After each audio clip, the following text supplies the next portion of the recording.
बात करेंगे अर्थव्यवस्था की। देखिए, आर्थिक मोर्चे पर जहां पूरी दुनिया संघर्ष कर रही है, वहीं भारत दुनिया में सबसे तेजी से बढ़ती हुई अर्थव्यवस्था बनकर उभर रहा है।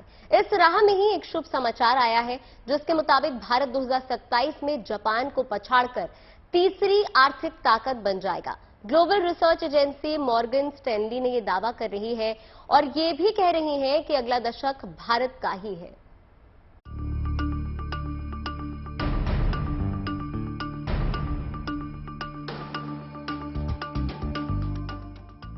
हिंदुस्तान के लिए खुशखबरी है। आर्थिक मोर्चे पर देश के लिए एक शुभ समाचार आया है। 2027 में ही जापान को पीछे छोड़कर तीसरी सबसे बड़ी अर्थव्यवस्था बनने जा रहा है भारत। इतना ही नहीं, अगला एक दशक भारत के नाम रहने वाला है। ये दावा हम नहीं कर रहे हैं, ये तो भारत की इकोनॉमी की रफ्तार से अभिभूत होकर दिग्गज global research agency Morgan Stanley कह रही है कि 2029 नहीं बल्कि 2027 में ही आर्थिक मोर्चे पर भारत जापान को पीछे छोड़कर तीसरी सबसे बड़ी अर्थव्यवस्था बन जाएगा।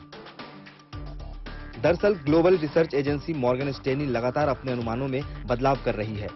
मॉर्गन स्टैनली ने महज एक हफ्ते पहले अनुमान लगाया था कि भारत 2029-30 तक जापान को पीछे छोड़कर दुनिया की तीसरी सबसे बड़ी अर्थव्यवस्था बन जाएगा। अब महज 6 से 7 दिनों में ही मॉर्गन स्टैनली ने अपना अनुमान को बदलते हुए दावा किया है कि भारत ये कारनामा 2027 तक ही करने में कामयाब हो जाएगा। जबकि एक हफ्ते पहले के अनुमान में 2027 में जर्मनी को पीछे छोड़कर चौथी सबसे बड़ी अर्थव्यवस्था बनने का दावा किया गया था।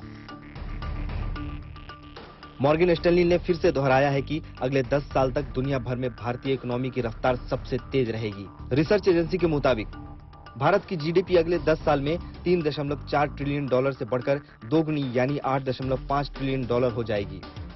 वहीं अगले 7 साल में 2030 तक ये बढ़कर 6.5 ट्रिलियन डॉलर तक पहुंच सकती है। दावा है कि भारत हर साल अपनी जीडीपी में 400 अरब डॉलर जोड़ेगा। इससे ज्यादा जीडीपी केवल अमेरिका और चीन की ही रहेगी। यही नहीं, अगले 10 साल में होने वाली कुल वैश्विक ग्रोथ में 20% हिस्सेदारी भारतीय अर्थव्यवस्था की होने का अनुमान है। दावा यह भी है कि भारतीय शेयर बाजार तीसरा सबसे बड़ा बाजार बन गया है। ये कहा जा रहा है कि 10 साल तक विकास दर 6.5% रहेगी। रिपोर्ट ये भी कह रही है कि भारत अब 15 साल पहले के चीन के बराबर पहुंच गया है। मॉर्गन स्टैनली की माने तो जीएसटी और पीएलआई का डबल इंजन इंडिया में हिट है और फायदा दे रहा है।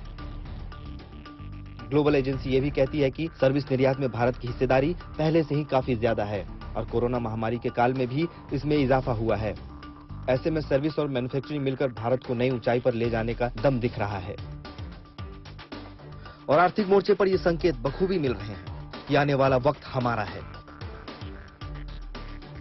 आदित्य के राणा के साथ bureau report, good news today.